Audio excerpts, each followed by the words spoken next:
Welcome back to the Deep Dive. Today we are strapping on a new set of philosophical glasses. We're taking a journey into this incredibly overlooked world that's right beneath our feet, right in front of our faces. We're talking about abstract photography. Specifically, we're deep diving into the visual language of Aaron Siskind, a true visionary who really elevated the mundane to the monumental. Yeah.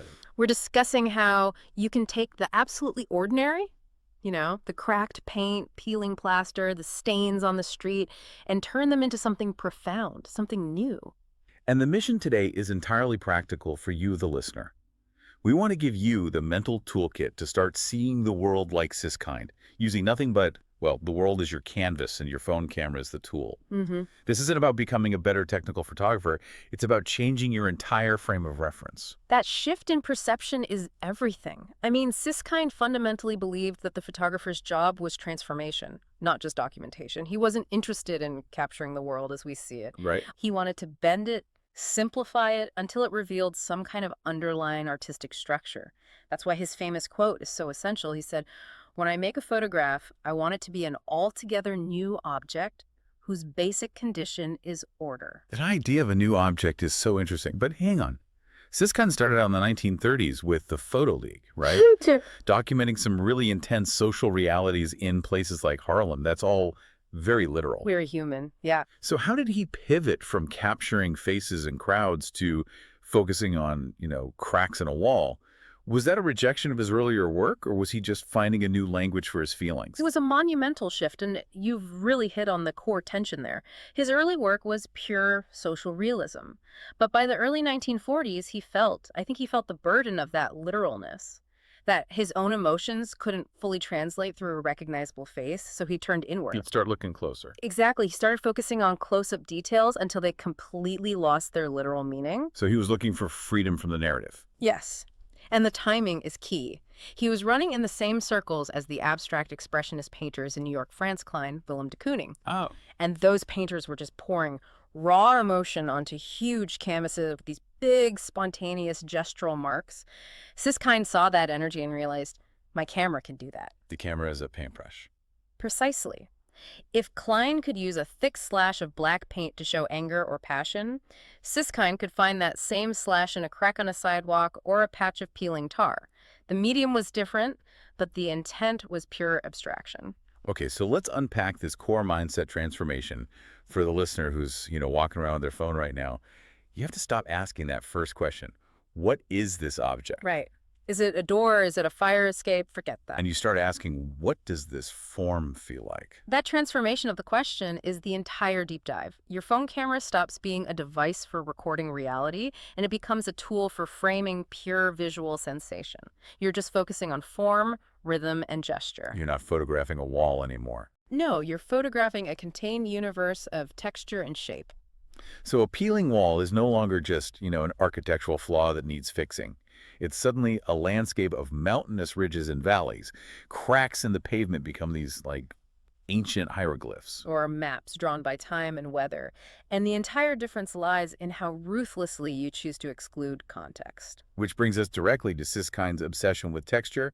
For him, texture wasn't just an element in the photo. It was the photo itself. Isolating the roughness of a wall or the grain of old wood, that's what turns those surfaces into independent abstract artworks.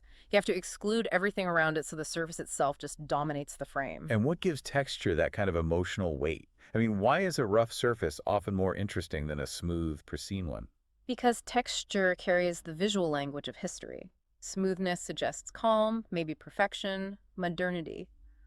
But roughness implies a story. It implies struggle, decay, a life lived. So when you focus on a flaking surface, you're choosing a narrative of time and resistance. You are.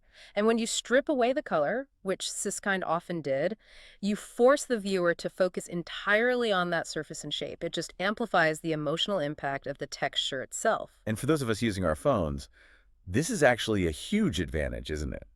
The phone camera's small lens is great at close-ups. It makes it really easy to fill the frame and cut out all that distracting context. It's perfect for it. You just have to get physically close, Fill the frame. fill the frame. If you can still tell exactly what the object is, you are probably too far away. Okay, let's move from texture to composition, because Siskind was a master of what we could call cropping to abstraction. Hmm.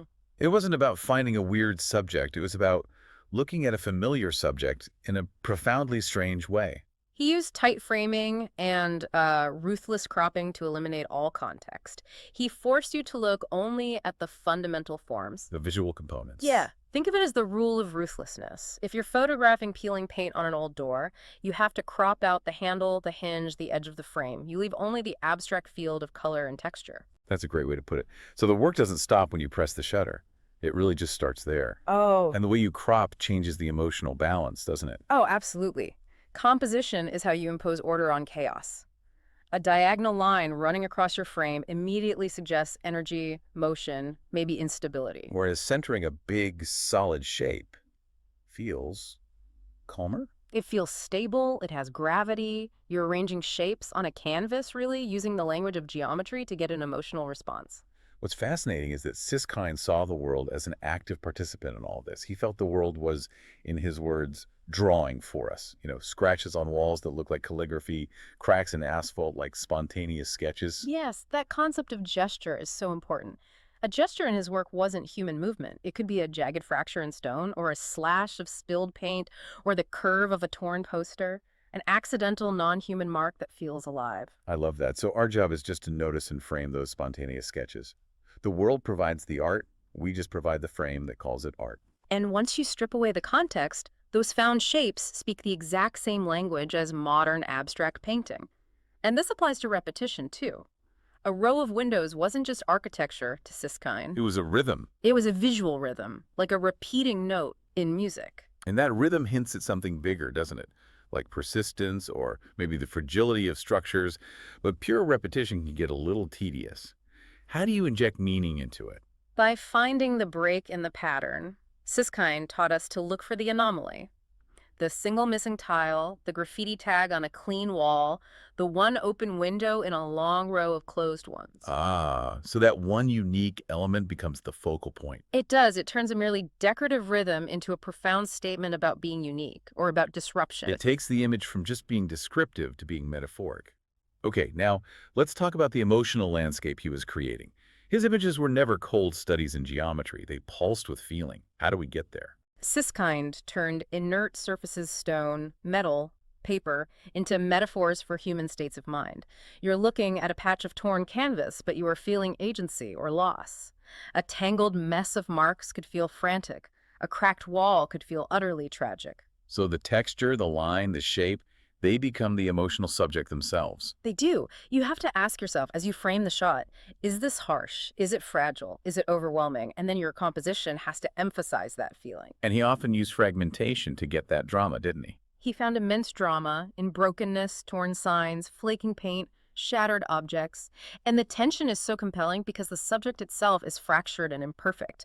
But the careful frame creates visual completeness. It's a paradox. The image is whole, but the thing inside it is broken. It feels very honest, very human. We're drawn to the imperfect because, it reflects our own condition. And technically, you can emphasize this by isolating the fragment ruthlessly. You might put the broken edge right up against some negative space so the void emphasizes the incompleteness of the object. Which brings us to the final tension in his work, and maybe the hardest to achieve. Organized chaos. The raw energy of disarray. It has to be distilled into some kind of visual harmony. How does a photographer even manage that? The photographer's role is to be a mediator. It's about channeling the chaotic vitality of the raw scene through the organizing, disciplined frame. A random mess that looks like junk in real life becomes this balanced, harmonious dance of shapes in the photograph. So you could use, say, a strong vertical line to sort of anchor the chaos. Exactly. Or find some subtle symmetry to calm down disorderly textures. You create an anchor for the eye. This sounds like a lot of work, but since we're using our phones, there are some great technical shortcuts. Let's get into the practical side for the mobile photographer.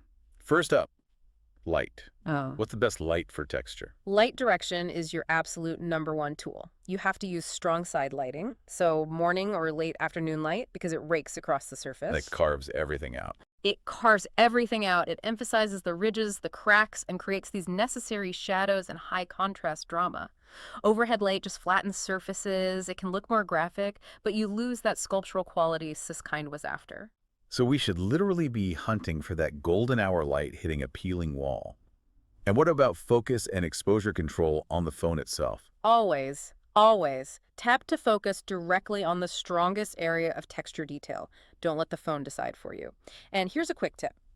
After you tap to focus, you'll see a little sun icon or a slider. Right. Slide your exposure down just a little bit. It instantly increases texture contrast, darkens the shadows, and stops bright spots from blowing out and losing all their detail. That's a fantastic immediate trick. Okay, once we have the shot, we move to the mobile editing app. What are the key adjustments to push the abstraction? Start by looking for tools labeled structure or texture.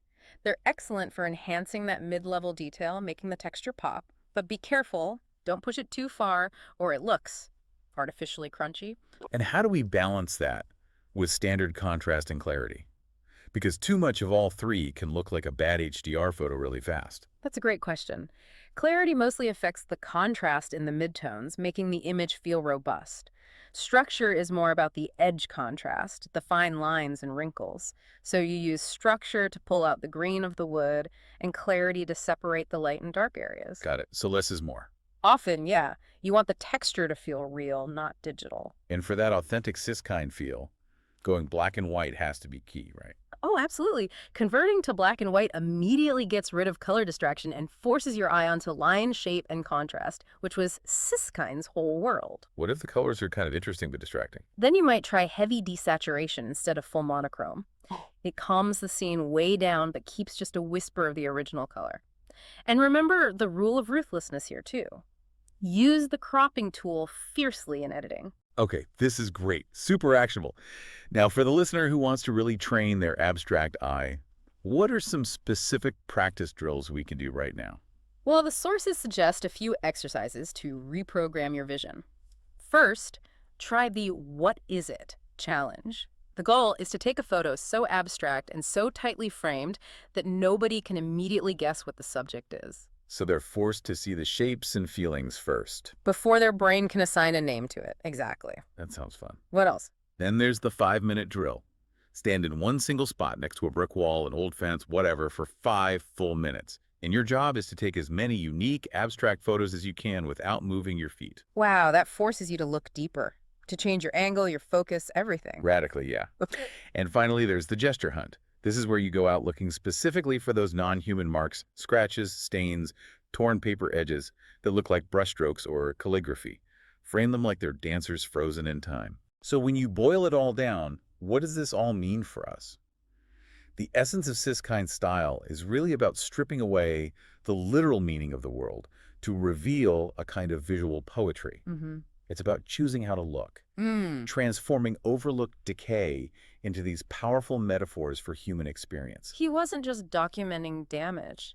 He was using the marks left behind by time and weather and people to create art that transcended its origins, art that felt timeless, painterly, and alive. He proved that the most powerful art is often right there where other people just see neglect. And the beauty is the world is constantly doing the drawing for us. It's always happening. Always. Every crack, every stain, every peeling poster is a ready-made brushstroke just waiting for you to find the perfect frame.